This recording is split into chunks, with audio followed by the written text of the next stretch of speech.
Bonjour à tous, aujourd'hui dans Science Click, embarquons ensemble pour un voyage visuel à travers l'espace et le temps.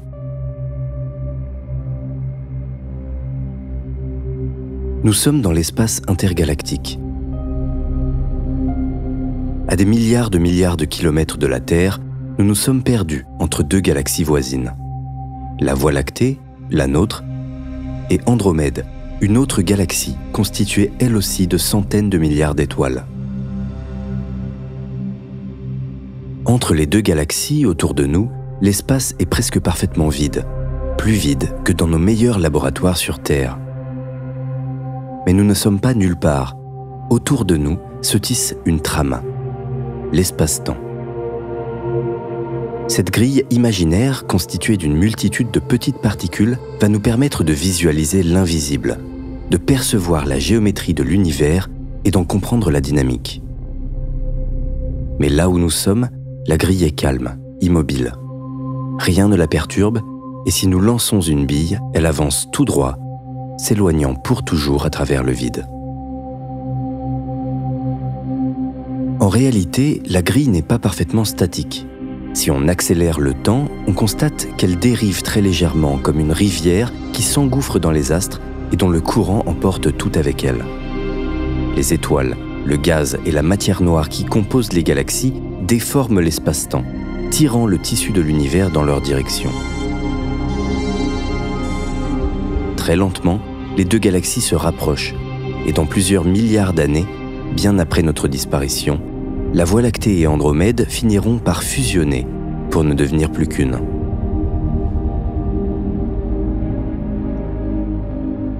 Mais tandis qu'Andromède s'approche de nous, les chercheurs ont découvert à l'orée du XXe siècle que la plupart des galaxies s'éloignent, d'autant plus vite qu'elles sont lointaines.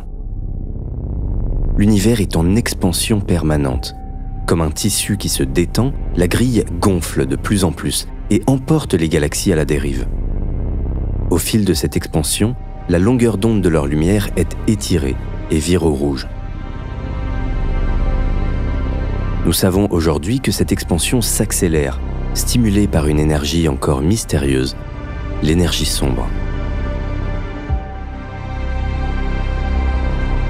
L'expansion aurait débuté il y a 13,8 milliards d'années. Extrêmement comprimée, ne contenant qu'une bouillie d'énergie en fluctuation, l'univers se serait distendu brusquement pour atteindre des dimensions astronomiques en une fraction de seconde. C'est le Big Bang. Qu'y avait-il avant? Personne ne le sait vraiment. D'infimes fluctuations devenant gigantesques auraient attiré la matière, la condensant en filaments, en halos, puis en galaxies et en étoiles.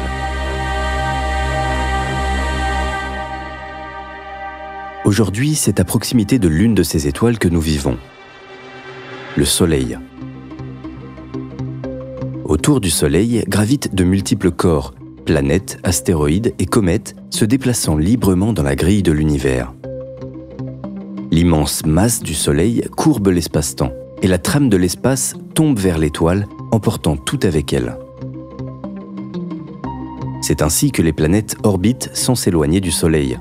À chaque instant, elles avancent tout droit, mais le courant ne cesse de les rabattre vers le centre. Dans une moindre mesure, les planètes attirent elles aussi la grille de l'univers dans leur direction. La Terre retient par exemple la Lune, son satellite naturel, ainsi que tous nos satellites artificiels. La Station spatiale internationale avance tout droit dans l'espace-temps, mais celui-ci est courbé par la Terre et l'empêche de s'en éloigner. À grande distance, la grille s'écoule lentement, et un objet passant suffisamment vite n'aurait aucune difficulté à s'en extirper. Mais plus on s'approche du centre, plus le flux se densifie et le courant accélère. La gravité augmente. À la surface de notre planète, les fusées doivent s'imprimer une vitesse très élevée pour décoller du sol et s'échapper de la Terre. La grille converge vers le centre, et si on lâche plusieurs pommes les unes à côté des autres, l'espace-temps les rapproche dans une direction et les étire et les sépare dans l'autre. On parle de force de marée. C'est ce même effet que la Lune inflige à la Terre causant un déplacement des masses d'eau à sa surface.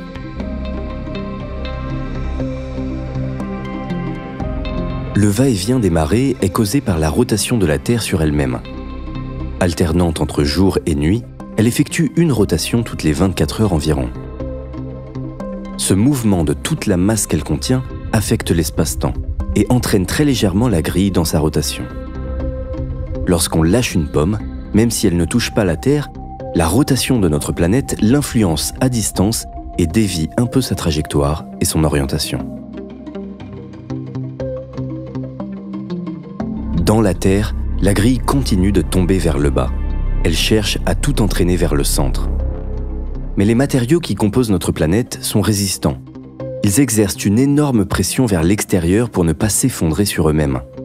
C'est cette pression que l'on ressent dans nos jambes lorsqu'on tombe au sol après une chute libre. Au centre, la rivière converge, et une bille, si tant est qu'elle supporte l'immense pression du noyau terrestre, y resterait immobile.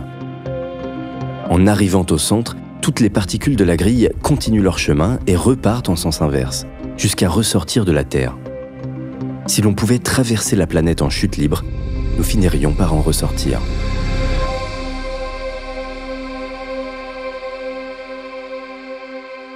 Dans 5 milliards d'années, notre étoile finira par s'éteindre. À court de carburant, le Soleil ne pourra plus générer sa pression et résister au flux de la grille. Son cœur s'effondrera sur lui-même jusqu'à former une naine blanche extrêmement dense, alors que son atmosphère se diluera lentement en une gigantesque nébuleuse planétaire. Mais toutes les étoiles ne disparaissent pas de la même façon. À quelques centaines d'années-lumière de là, une autre étoile, super géante, brûle elle aussi ses dernières réserves. 20 fois plus massive que le Soleil, sa pression interne ne parvient plus à supporter tout son poids. C'est un cataclysme. Le cœur s'effondre et les couches externes rebondissent, explosant en supernova. Au centre, le noyau se comprime de plus en plus jusqu'à former une étoile à neutrons.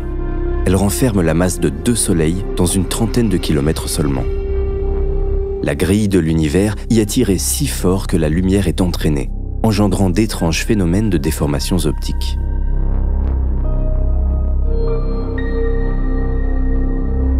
Mais à quelques milliers d'années-lumière de là, une autre étoile encore plus massive s'apprête à exploser.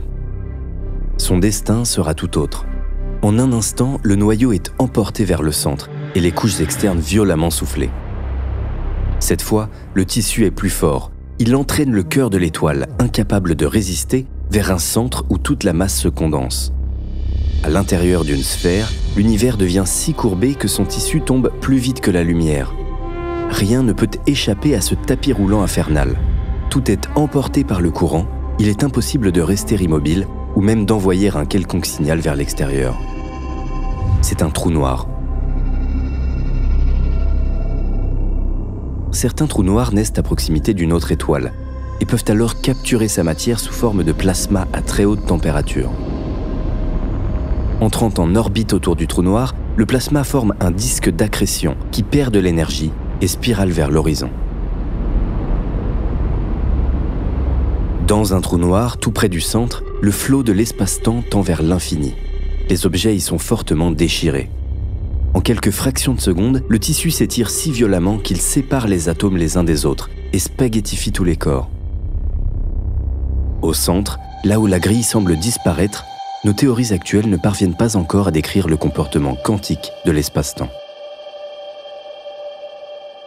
Mais dans l'univers, rien n'est statique.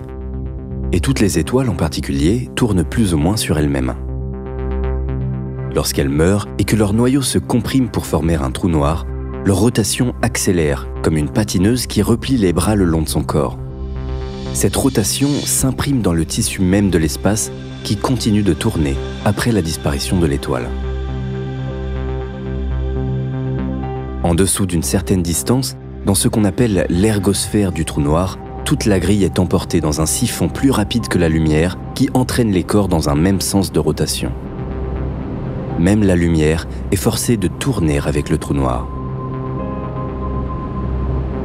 Sous l'horizon, là où la grille tombe plus vite que la lumière, un tel trou noir posséderait un second horizon, interne, où la force centrifuge générée par la rotation de l'espace-temps contrebalance la gravité et ralentit la chute de la grille.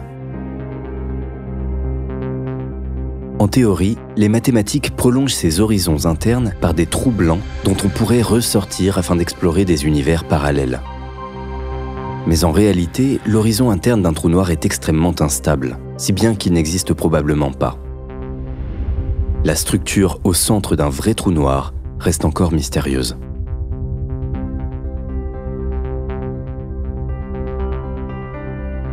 Pour finir, il peut arriver que deux trous noirs se rencontrent et se mettent alors à danser, se tirant l'un vers l'autre de plus en plus vite jusqu'à fusionner et former un trou noir encore plus gros. Ce nouveau trou noir vibre comme une bulle de savon et finit par se stabiliser. Lors d'un tel événement, toute la trame de l'univers est entraînée par la vibration. Des ondes gravitationnelles plus puissantes que toutes les étoiles observables jaillissent et se propagent à la vitesse de la lumière, courbant et déformant tout sous leur passage. Le 14 septembre 2015, après plus d'1 milliard d'années de voyage, l'une de ces vibrations finit par traverser la Terre. Le temps d'un clignement d'œil, la Terre tremble d'une fraction de la taille d'un atome. Mais pour la première fois de l'histoire, les chercheurs disposent de détecteurs qui parviennent à mesurer ces vibrations. Elles témoignent d'une fusion cataclysmique produite il y a plus d'1 milliard d'années. En 2015, s'ouvre alors un tout nouveau champ de l'astronomie, gravitationnel, nous permettant de sonder l'invisible, la structure même de l'univers.